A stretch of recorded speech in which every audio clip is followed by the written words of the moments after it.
TV Patrol. Padayon sa mga balita sa 1TV Patrol. Post-harvest facilities sa Department of Agriculture tukuron sa Barangay Embargo. Nakatuman ang Asenso Ozamis Administration sa requirement sa pag-counterpart og lugar aron tukuran og post-harvest facility.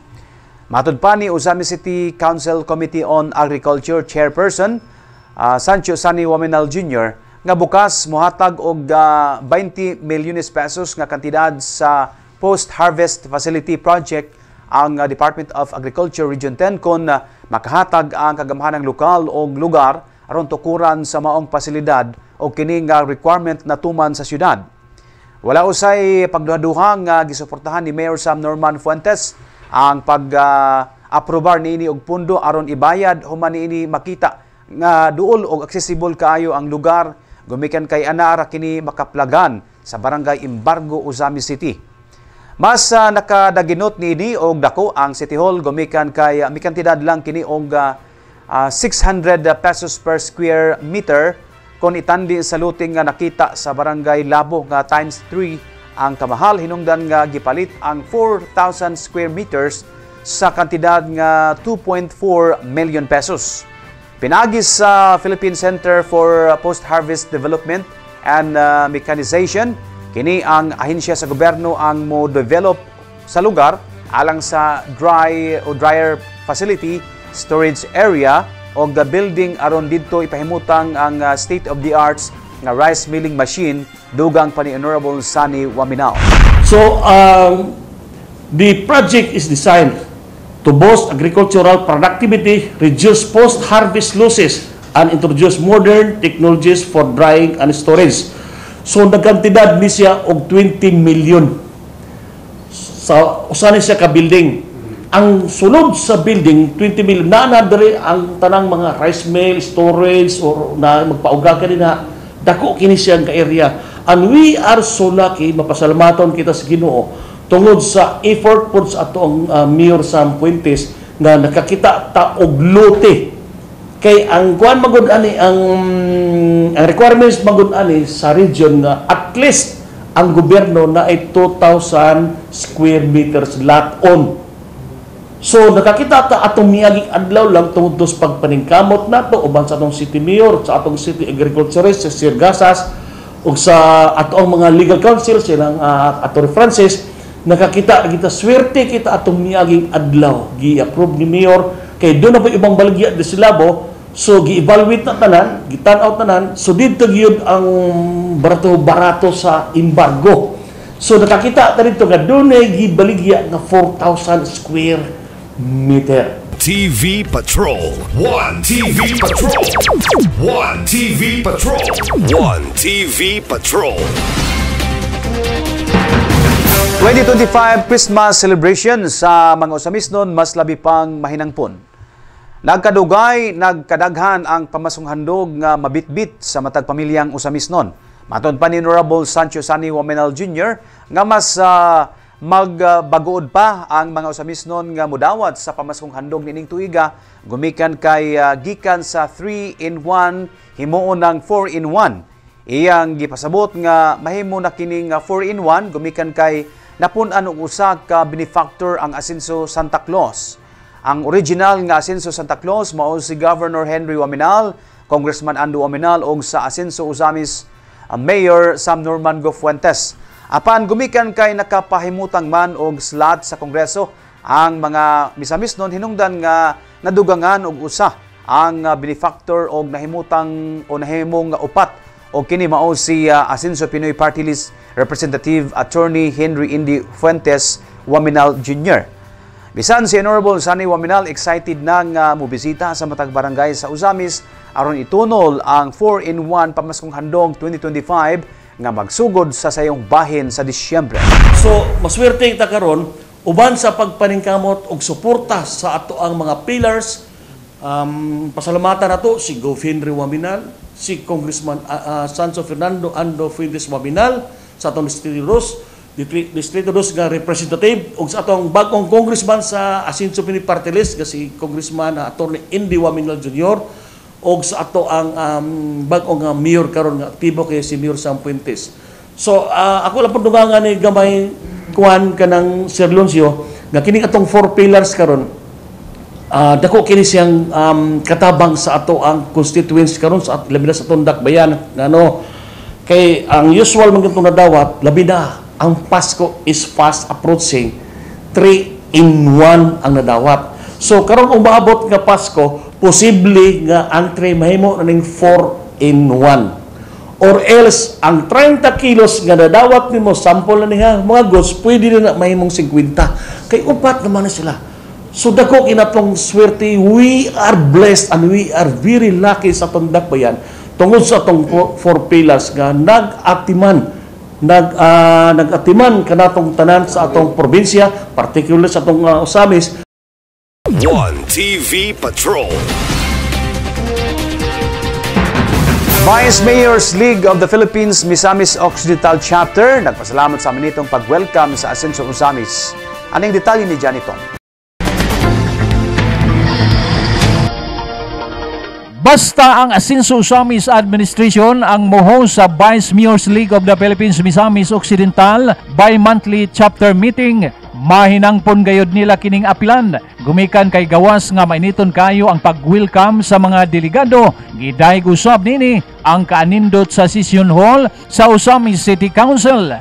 Mayorya sa mga miyembro sa Vice Mayors League of the Philippines Misamis Occidental Chapter mitambong sa last bi-monthly meeting 2025 nga gipanguluhan sa Chapter President Orqueta City Vice Mayor Aurora Virginia Almonte. Pipila sa mga importanteng agenda ang natuki mao ang National Convention sa BMLP nga mahitabo nining bulana sa Metro Manila, Provincial PCL Misamis Occidental Chapter Christmas Party nga pagatambungan sa Asenso 3 Pillars, BMLP Repressor Course og ang Banyan Tree Planting Activity nga ipahigayon sa Don Victoriano karong Enero sa sunod tuig. Gikalipay usab kayo sa hugpong sa mga vice mayor sa probinsya ang paghusa Osamis City niini nga bi-monthly meeting. Gumikan kay gitambungan gayud kini ni Osamis City Mayor Sam Norman Go Puentes og mga sakop sa konsiho sa dakbayan sa Osamis.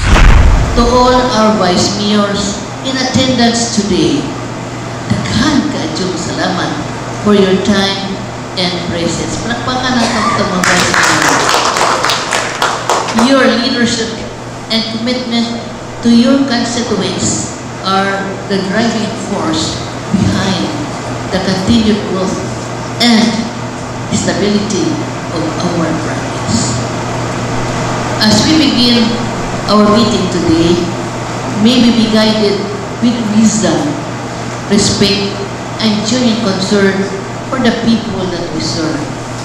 May to this discussion be ever productive, meaningful, and anchored to our shared vision of a stronger, better, and more progressive Misamis Occidental.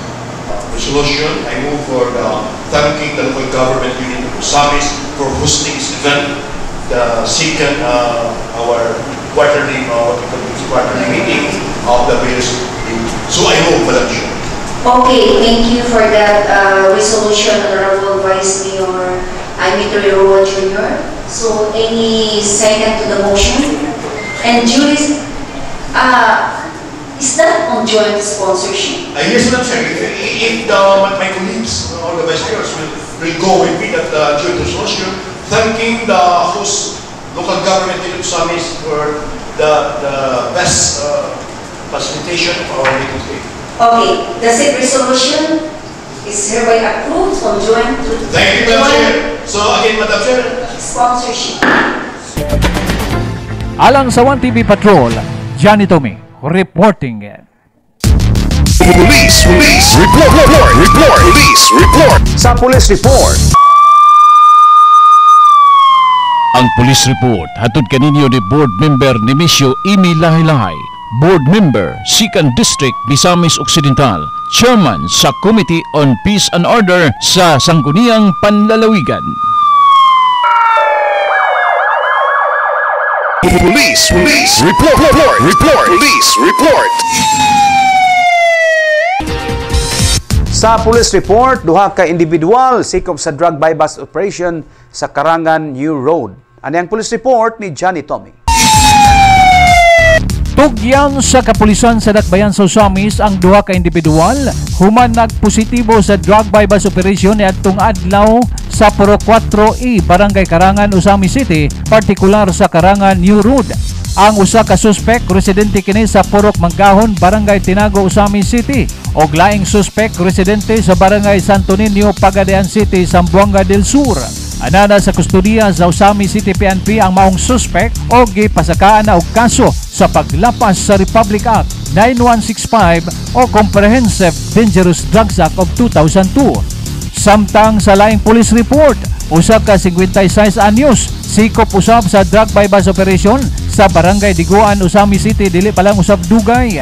Ang maong suspect residente sa Purok 6, Diguan, bulag sa asawa, way trabaho o kasamtangang miyembro sa PWOD o person who use drugs sa maong barangay. Gawas sa napalit nga sasi sa gituang Shabu, na-recover usab nini ang lain pang mga sasi sa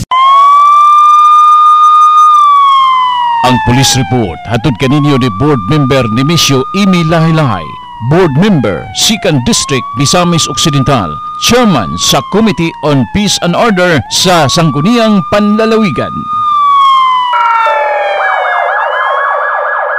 1TV Patrol. Sa atong pulong sa kaalam karong adlaw, kinutlogikan sa balang kasulatan sa Isaias Kapitulo 13, versikulo 11. Kini kanayon. Silutan ko ang kalibutan tungod sa kadautan niini. Ingon man ang mga daotan tungod sa ilang kalapasan. Tapuson ko ang garbo sa mga mapahitason o putlon ko ang pagkamapahitason sa mga walay kaluoy. Ang 1TV Patrol magpasalamat ining busunod. This portion is brought to you by Gloria Bazaar, Main Branch, Rizal Avenue and Bernard Avenue, Usamis City. Gloria Bazaar, Oroqueta Branch. Bryant Milling and Marketing, Usamis City. Usamis City People's Multipurpose Cooperative Incorporated. Luyo sa Public Mall, Purok 1, San Roque, Usamis City. Maxritz Corporation. Barato o brand new nga mga appliances, Dismark Usamis. Kon motorsiklo, Premeo Usamis. St. Joseph General Hospital, Usamis. Gushian Home Care Furnishing Incorporated, formerly FGK Trading, Anima Street, Barangay Aguada, Usamis City. Odyssey Motors Incorporated, Usamis. Paglaom Multipurpose Cooperative, Plaridel, Misamis Occidental. Gigi Mall, ang sariling atin in-store in Usamis City, and McDonald's Usamis Gigi's Cinemas. Tugu Travel, Tugu Express o Tugu Group of Company operated by ABC Shipping Agency Corporation and Usamis Gas Center. Yulin Jr. General Merchandise, Top Coffee, Imported Alhambra Solera Line. FYT Hardware Corporation Usamis, pakikita ilang si Pershing Tangkito. Parking Go Bake Shop, Usamis Branch, mapalit ang lamiang mga pan, cakes o guban pa. Ilim Agricultural Supply, Lamaan, Usamis City. Lucky Savor, Soy Sauce, Cayenne Vinegar, and Banana Ketchup. Star Mineral Wax Candle, ang kandila nga mulungtad og dugay. Distributed by Fongsun Consumers Product Incorporated. Attorney Mars Tapayan. SK Federated President Honorable Janfil Duhay Lungsod. Board Member Nemesio Lahi-Lahi, Board Member 2nd District. Honorable Sunny Waminal, City Councilor Usamis.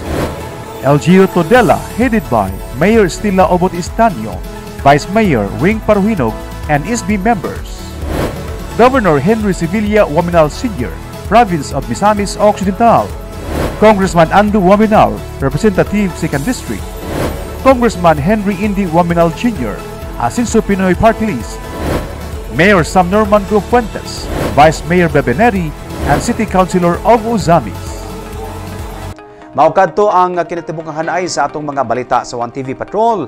Sa ngalan sa kinatibukang puwersa sa 1TV News Channel, pinanguluan sa atong Program Director o Proprietor Mr. Johnny Tommy, Traffic Director Ms. Cherry Tommy, News Video Editor Ms. Risa Junsay, Cameraman Editor John Del Tommy, Saiki Tommy, Technical Operating Control Saiki Tommy, Teleprompter Operator on Duty John Del Tommy, News vlogger partner with the Wing Calyura sa Mindanao Pulse Forum, John Phil Duhay Lungsod sa Katauhan sa probinsya, Jimmy Lirasan sa Bida News Update, Kuya Bal Cabrera sa Malindang Newsline, Glenn Ray Roluna sa Mindanao News Network, Mr. Bernal Tixon sa Misamis Observer, Ms. Dazzle Tixon sa EONC sa iyang mga kauban, graphic artist Mike Recaburda.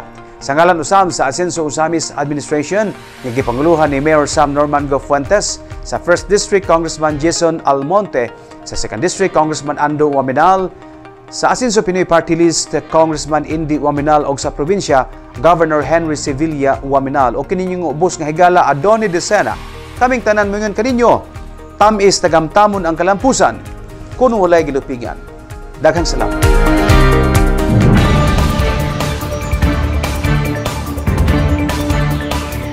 Inyong nasaksihan ang 1TV Patrol. 1 TV Patrol. 1 TV Patrol. Kauban ang atong ace anchorman, Adoni Decena. Hangtod sa sunod higayon, dinhilang sa 1 TV.